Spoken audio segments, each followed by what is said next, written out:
everybody, Jeremy here, BleepinJeep. Today I'm going to show you how I polish aluminum.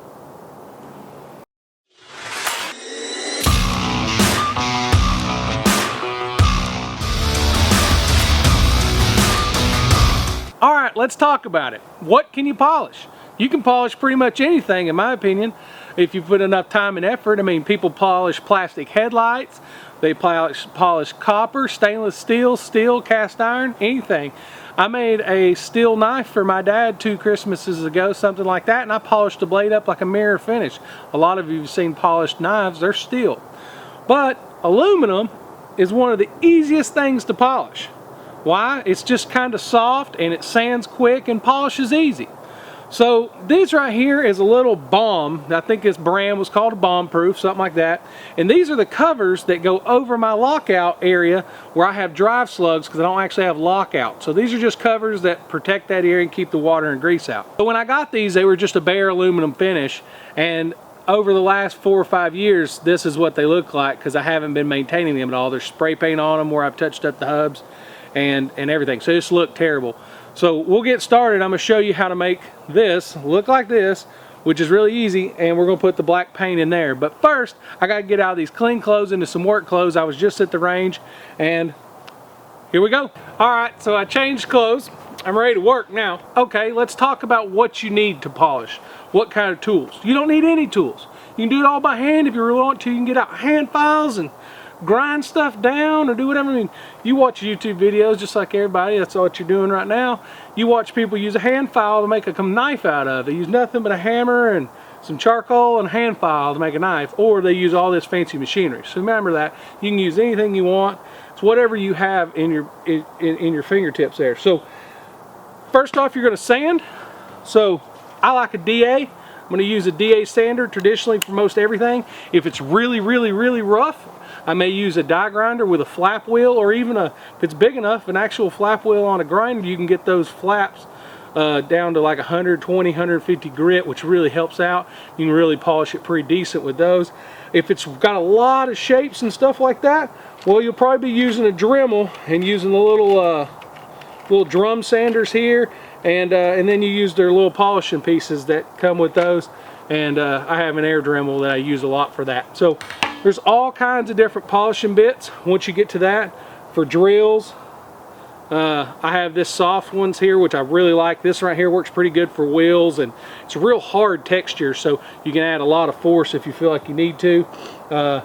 This is an oldie but a goodie here, but I have a hand polisher, and then most of the time I use my bench grinder with a polishing wheel on it. So, but first off, you're going to start off sanding, and you're going to get it down to roughly a 600 grit sandpaper. A lot of times it's all in how much finish work you want to do is what your finished product's going to look like.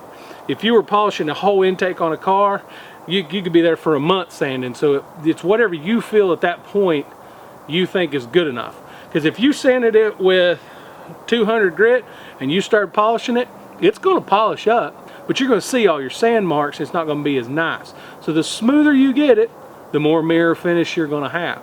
So that's what we're going to do today. I'm going to start off with 320 because our product is pretty smooth, just like this engine plate right here. It's pretty smooth piece of aluminum. It's pretty smooth. We don't need to start off with anything aggressive, but like if you were going to try to polish this alternator, you'd want to grind these seams out and grind the lettering off of there. You'd need something quite a bit more aggressive to work your way up to that 320. And then like anytime you're sanding and polishing, you got to make sure that you sand out the marks from the previous sandpaper. But it's really easy, so let's get started. We got tons and tons of polishing wheels, some Never Dull. You need rouges and compound. So I have several different ones here. You can get all this stuff at any truck stop. Most people live near a truck stop somewhere. Truck stops carry everything you need for this, as well as Amazon and eBay carries everything. So let's get started. So I like to take a wire wheel to whatever I'm doing first. This is a brass wire wheel. It doesn't look like it, but it was at one time anyway. Not very aggressive. The bristles are very soft. You wouldn't want to use something very aggressive. But first off, I just go across it and clean it up.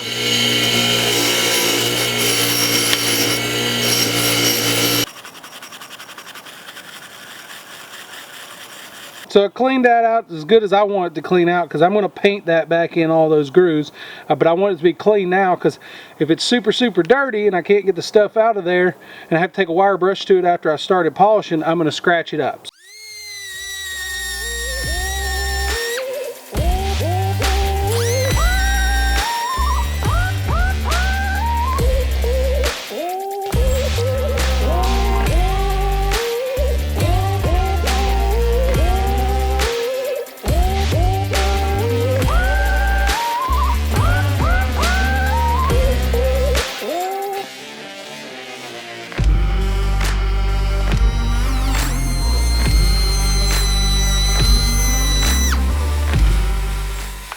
It only takes about 60 to 90 seconds, or it only took me about 60, 90 seconds for the DA on 320 to smooth this up as smooth as it needed to be from that point. So now I'm on the hand sanding. A more mirror-like finish, you want to sand in the same direction on your final stages, and when you polish, you want to polish in that same direction.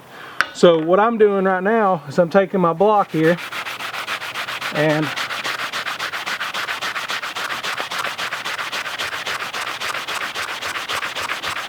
this is why things that are flat are a lot easier. When you're using the block, this side's getting worn down. You want to keep that. You don't want to flip it over. You're going to start building up bigger scratches every time.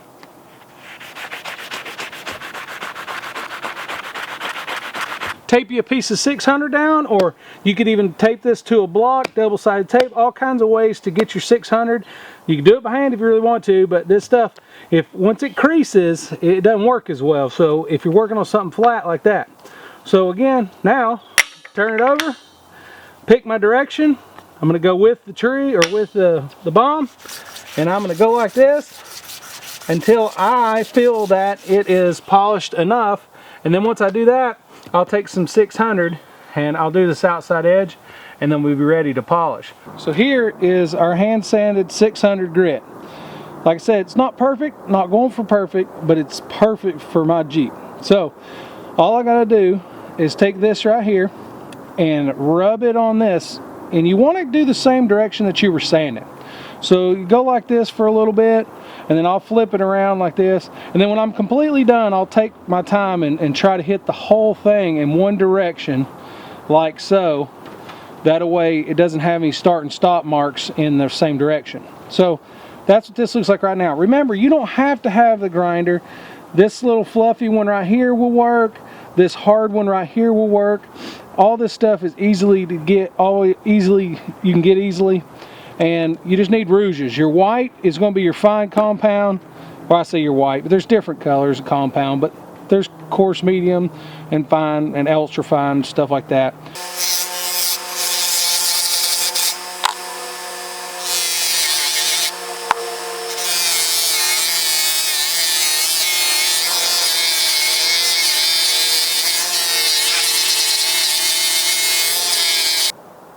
Alright, this is after the coarse compound.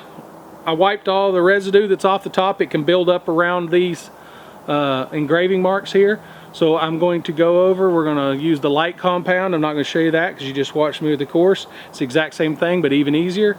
We're going to do that, and then afterwards I'm going to take it over to the water and I'm going to scrub this out with a plastic brush. And don't mind if you get a couple light scratches or something in it with your brush. Don't freak out about that, because the very last step is, in my case, I'm going to use my drill press with my real soft polisher, and I'm going to polish it one last time. Or you take your hand and you polish it in the direction that you originally sanded it, and it just comes right out. So it's not a problem at all. They make all kind of creams and rouges and different things like that. The Never Dull that I showed earlier, it works great. I use it on a lot of things. It just I don't know what Never Dull is, but it just works great on lightly polishing up some stuff. But let's go ahead and move on from this.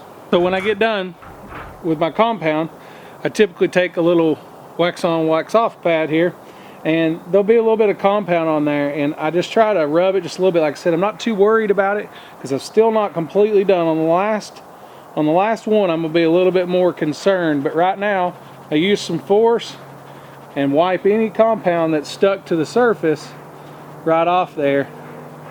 So not hard at all. I like using these for that.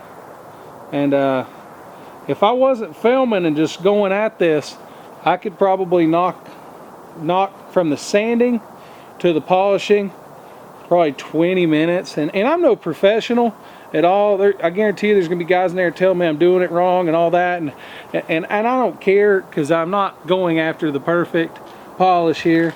It's not a show car. I'm lucky that a rock doesn't get in there and just tear it all to pieces. But I know there's better ways that I could do it, but again, I use what I've got and what I have, and I'm not going to run out and buy a polisher really to do this, and you don't have to either. Like I said, it's all in how much effort you want to put into it.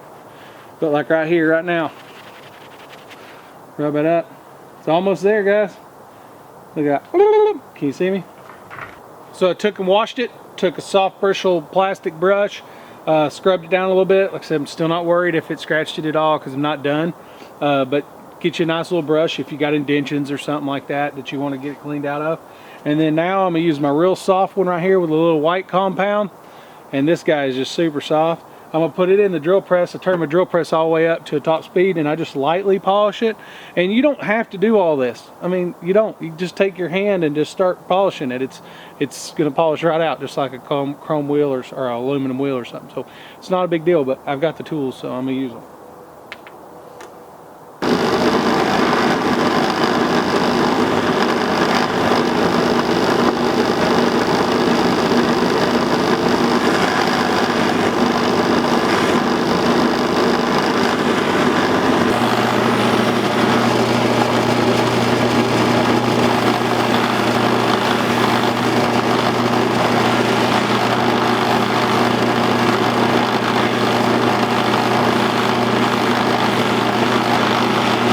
Now this is my final polish right here. I'm completely done. So now you want to be sensitive. Take this right here, and any of the compound that's left behind, it's like wax on, wax off, just like a car. Because right now there's basically a wax on there, just like a car. You put it on, it's that little film you wipe off.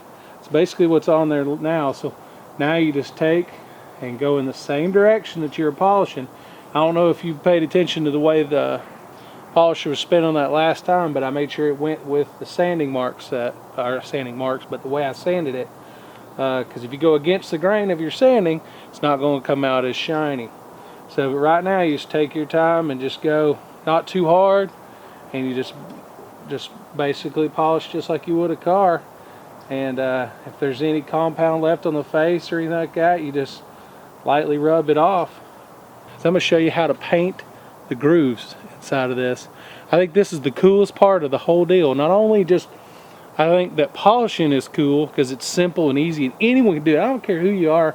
You have no knowledge all, you can do this. Like, you can't screw it up unless you take on like a whole entire intake for a car and you have zero experience. That might be a little too much for you. But besides that whole deal, this really isn't a big deal. But we're right here, and then let's show you how to paint this thing.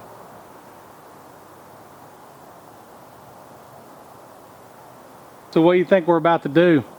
I know exactly what we're about to do. You're probably gonna freak out here. You ready? Check it out.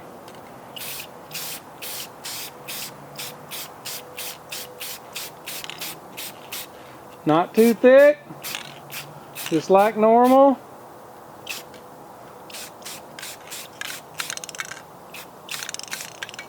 Look at that! Isn't it beautiful? Isn't it beautiful? Okay, here's the secret. Acetone on a rag. This is the secret right here. So what I'm gonna do is I'm gonna grab this guy right here, and I'm gonna hold it like so, like this, and then watch this. Look at that.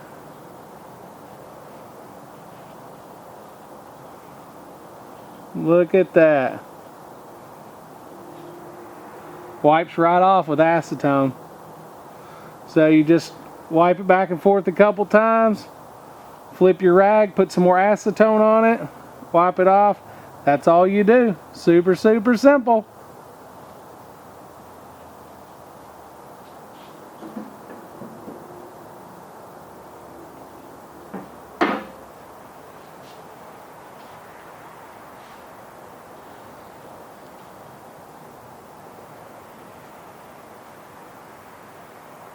So how spooky is that? So you don't have to be in a hurry, but I sprayed it, and in live time it was but 10 seconds or something. So not a big deal, and you don't have to be in a hurry. There's paint drying on here right now. The acetone is amazing, and you just wipe it off the polish because it's polished. It doesn't really want to stick. So the negative to that is what I just painted in the center, it's probably not going to last forever, but it looks good for now anyway. So, but you just wipe it off. Comes right off there, no problem at all. Be real careful. Wipe it up and down, like so. Make sure everything's cleaned off. Looks great to me. That's a wrap, guys. How to polish aluminum the cheap and easy way, simple way, Harbor Freight way maybe, I don't know. But go to Harbor Freight, go to Home Depot, AutoZone, wherever, pick you up some little polishing wheels, get one for your grinder, your drill, whatever, sand it up. You don't need any tools. You could polish it by hand if you wanted to, if you just were sitting around drinking a 12-pack of beer. It really wouldn't be hard. Like, it's simple, something like this. But let me know what I did wrong, right, if you liked it. Did you know it was that easy? Let me know in the comments. Like and subscribe if you haven't already. Thanks for watching, guys. Until next time.